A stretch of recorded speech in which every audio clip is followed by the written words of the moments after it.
Tá, agora eu vou gravar. Então, depois nós conversamos. Deixa eu ver. Eu vou perguntar para o Miguel, vou ver. Jesus amado. Então, nós temos aqui uma grande vitória.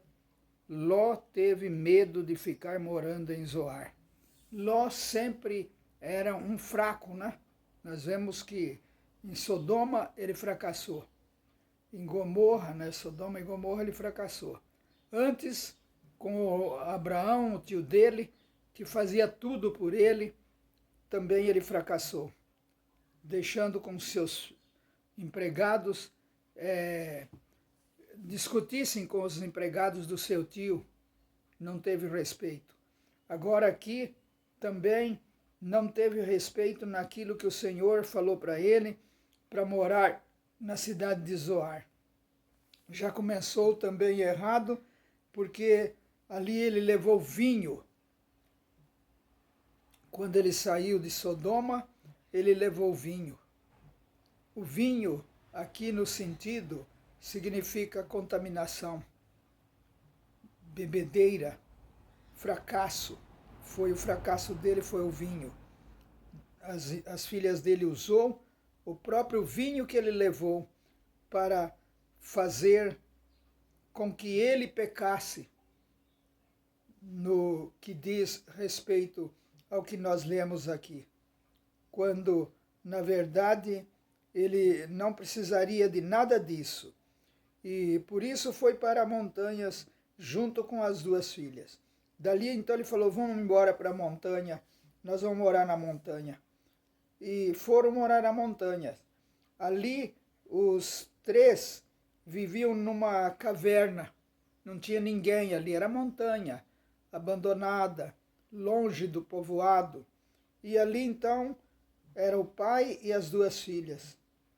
E então a filha mais velha ali também, ela usou a malícia, dizendo, percebendo que não poderia ter filhos, não tinha homens para elas casarem-se. E naquela época era muito sagrado o casamento, graças ao Senhor. Então, ela teve um plano de dar vinho. O meu pai trouxe vinho para cá, ele já levou lá para a cidade de Zoar e agora trouxe para cá. Então vamos dar vinho para ele, ele vai tomar o vinho, ele vai ficar bêbado, não tem o que fazer mesmo. Não é? Parece que era uma coisa assim. Não tem trabalhos, não tem nada, estão aí assim à vontade, vivendo à vontade. Então ela bolou isso e arrumou um jeito de ter uma relação sexual com o próprio pai. E assim ela gerou um filho. E aqui fala assim, o nosso pai, né, ela, né, falando, o nosso pai falando para a mais nova, olha, minha irmã, o nosso pai está ficando velho, viu? E não há nenhum outro homem nesta região. Então, vamos fazer uma coisa. Não podemos casar e ter filhos, porque não tem homem para nós casar. Como é costume em toda parte. Toda parte a mulher casa, gera filhos, filhas, e nós aqui não vamos gerar. Então vamos fazer uma coisa, vamos dar vinho para o papai e vamos deixar ele bêbado. E quando ele ficar bêbado, então eu me deito com ele e vou ter relação com ele. Aí nós vamos ter filho com ele. E naquela mesma noite, elas deram vinho ao pai. E a filha mais velha teve relações com ele.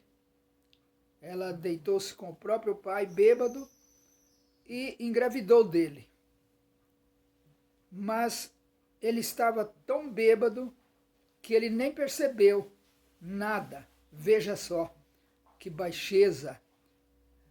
Segundo o contexto, é um contexto que traz uma coisa que muitas vezes hoje nós admiramos, porque hoje tem muito mais gente, muito mais fazendo isso, não é? O pai deitando-se com a filha e produzindo, querendo, engravidando a filha. Então aqui agora nós vemos que ele estava tão bêbado que nem percebeu, não percebeu nada. No dia seguinte, a filha mais velha disse à irmã: olha, ontem foi eu, agora hoje é você. Ontem eu dormi com ele e ele me engravidou. Agora, à noite, dorme com o papai. Você vai dormir com o papai. Vamos embebedá-lo de novo, hoje à noite. Nós vamos dar vinho para ele hoje à noite. Ele vai beber o vinho, vai ficar bêbado e você vai se deitar com ele. E vai dormir com ele e assim nós duas teremos filhos com ele e conservaremos a sua descendência.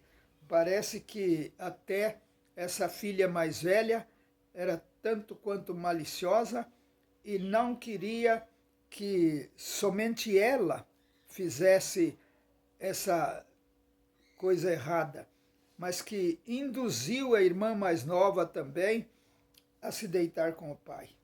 Veja só, duplamente o pecado. Ela pecou por ter deitado com o pai e pecou por também forçar a irmã a deitar-se com o pai. Esse é o contexto. Nós vamos trazer para a alegoria nossa hoje. Então, nós duas vamos ter filhos com nosso pai. Parece que era uma alegria para elas. Nessa noite, tornaram a dar vinho ao pai e a filha mais nova teve relações com ele, viu? Então, aí confirmou-se um tremendo de um erro. Mas é interessante que Ló, ele não estava no plano de Deus quando ele saiu lá de Padã, de Arã, para acompanhar o seu tio, que resolveu levá-lo por amá-lo, por ter o amor pelo filho, pelo Ló que ele criou. E aí então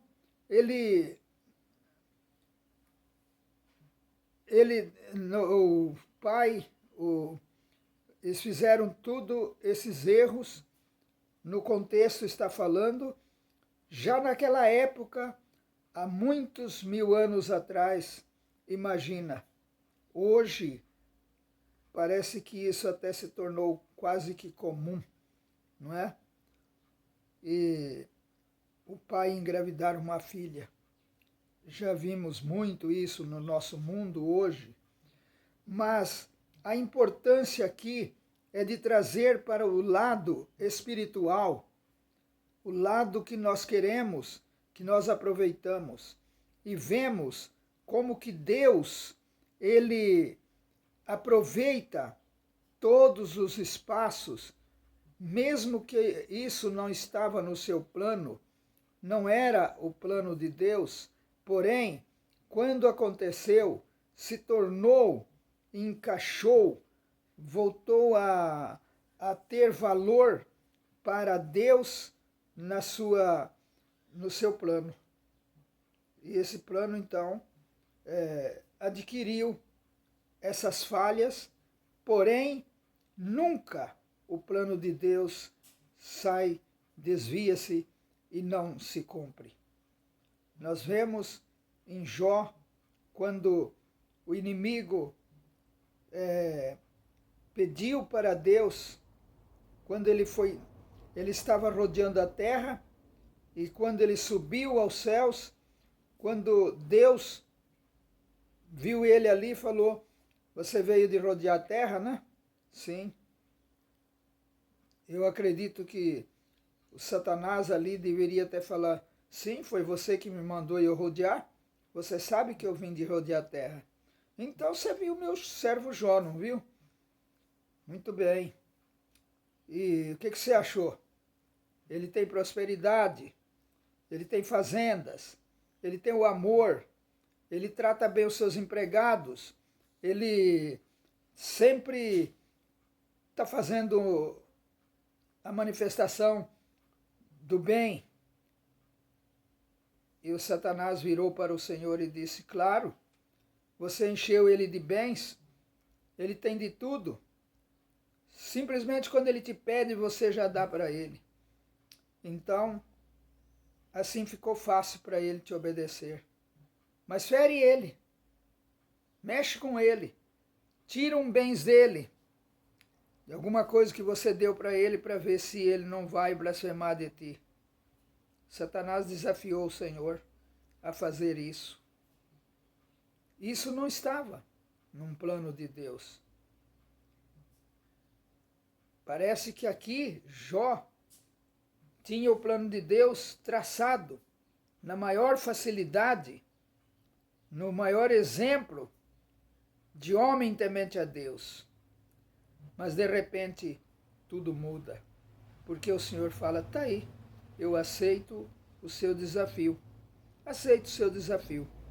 Vai lá, mexe com ele, tira os bens dele. Olha, só não te dou licença para mexer na vida dele. A vida dele não, você não toca. Mas nos bens dele você pode tocar. Vamos ver o que vai acontecer. Vamos ver se Jó vai me blasfemar, não é? Então, as filhas de Ló aqui ficaram grávidas do próprio pai. E a mais velha teve um filho, a que deu o nome de Moabe. Veja só. Então, parece que o Senhor aqui também, como lá em Jó, deu licença ao inimigo para chamar a atenção dessas duas filhas e desse pai e para expô-los sobre o seu plano. Então, levando paralelo Jó, Satanás tocou nos seus bens, no seu corpo e colocou doenças, coceira. Jó sofreu. A primeira perseguição já começou dentro de casa, quando a mulher olhou para ele e falou: nossa, amaldiçoa teu Deus, amaldiçoa Deus e morre. Melhor coisa que você faz. Você não escapa mais dessa. Ele olhou para ela, em vez de blasfemar, ele disse: você fala que nem uma louca, mulher. Eu recebi os bens do meu Senhor, não posso receber também o mal? Graças ao Senhor. Então, Jó não pecou em nada disso, mas permaneceu fiel ao Senhor. Coçava-se, não é brincadeira. Às vezes a gente fala, hoje mesmo, na situação que eu estou sofrendo, porém, como Jó, jamais. Jó, com aquelas feridas, coçava com cacos de telha e expurgava, estava fedendo, baixo, tantas coisas, porém, nunca blasfemou de Deus. Muitas vezes perdeu a paciência, quase perdia a paciência, falava meio assim, agitado, mas isso era uma coisa natural. Nunca usou palavras baixas para condenar o plano de Deus. E ali o Senhor conseguiu colocar no plano dele todo aquele sofrimento de Jó e ficou melhor ainda o plano. O inimigo que pensava que estava derrotando Deus foi derrotado quando Deus, o Senhor, ele deu essa oportunidade para ele, e também Jó confirmou o plano de Deus que está entre nós, os homens. Aqui, para nós concluir agora, diz que a mais nova também teve um filho e pôs nele o nome de Ben-Ami. Ele foi o pai dos moabitas de hoje. Então nós vemos aqui que esse caso também entrou para a história do plano de Deus, que hoje nós temos aqui no lado espiritual os moabitas e os amonitas, que dão trabalhos também. Sim, porém, que faz parte também da árvore do conhecimento do bem e do mal, a árvore da morte, mas que também traz os frutos para a árvore da vida. E nós então aqui vemos Deus usando, Ele usa aquilo que não é para confundir aquilo que é.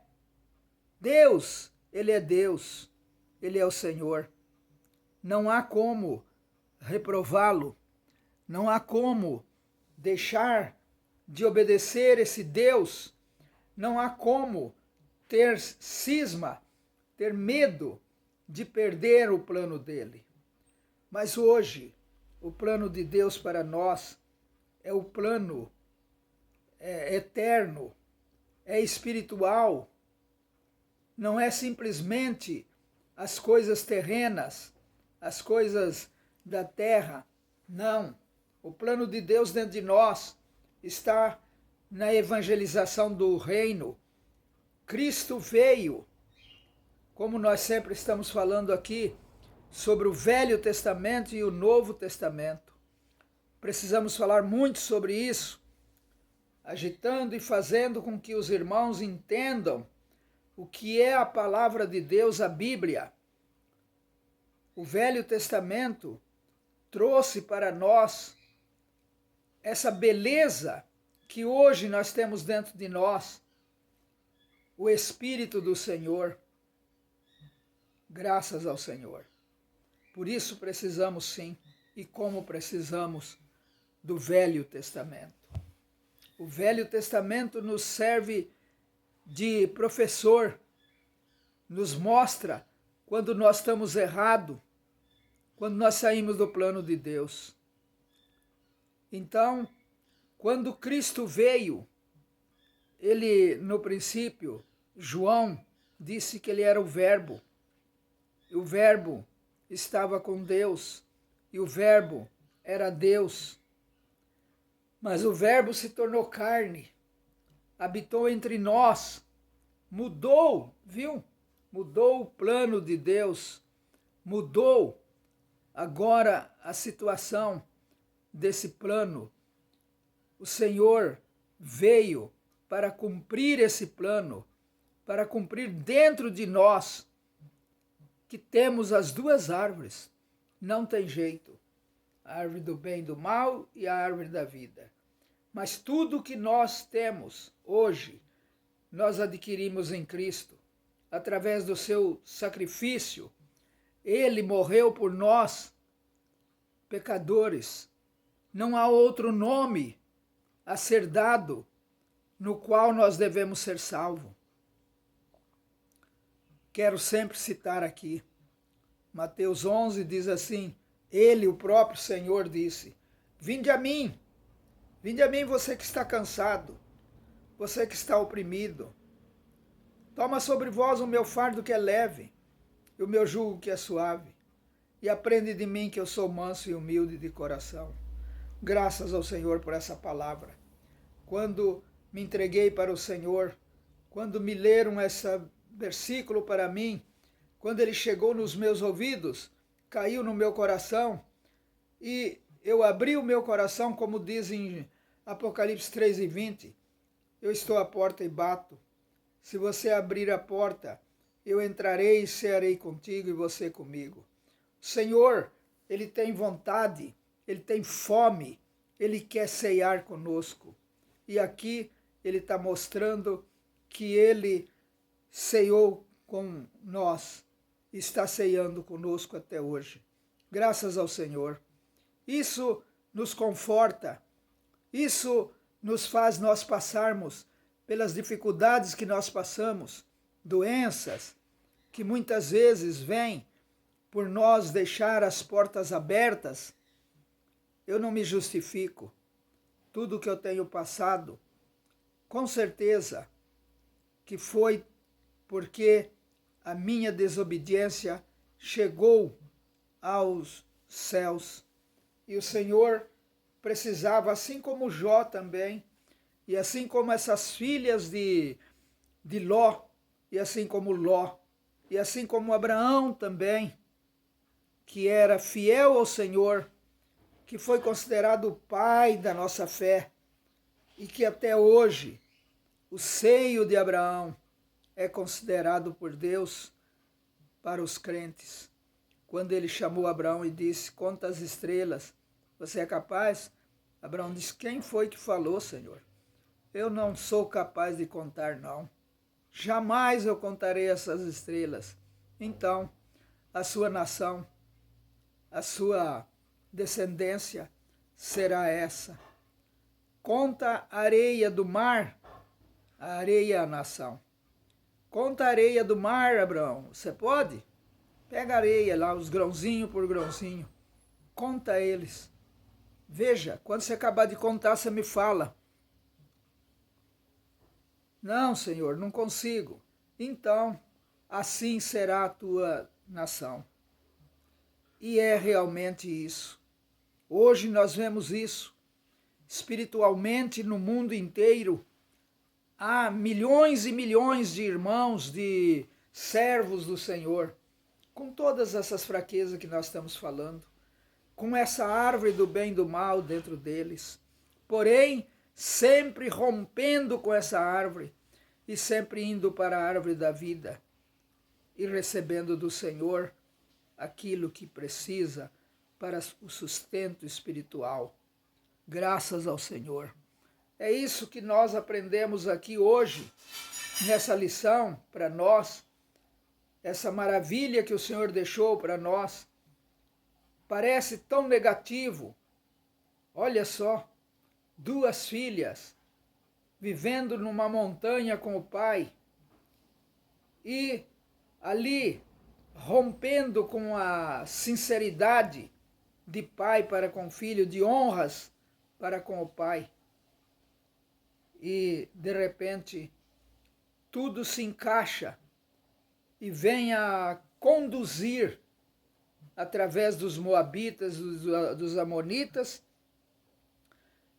Hoje também nós temos muitas coisas que nós aprendemos e que nós vemos e que está nos dando uma mira, está nos dando uma direção, está mostrando para nós o rumo certo, o caminho certo, assim como aquela estrela mostrou para aqueles magos que foram ao Oriente para consultar aonde Cristo iria nascer. Aonde Cristo nasceu? Na manjedoura? Aonde Cristo nasceu? Nasceu no meu coração. Meu coração é a manjedoura de Belém. Recebeu esse Cristo graças ao Senhor. Então, nós temos essa grande vitória. Essa vitória hoje para nós nos dá um alívio, nos dá uma mente aberta. Agora nós temos a mente de Cristo, graças a tudo isso que aconteceu. E muito mais que nós vamos aprender ainda. Que o Senhor possa nos dar graça, nos dar vitória, e que hoje seja um dia que nós possamos ser vencedores novamente. Sempre vencedor. Amém.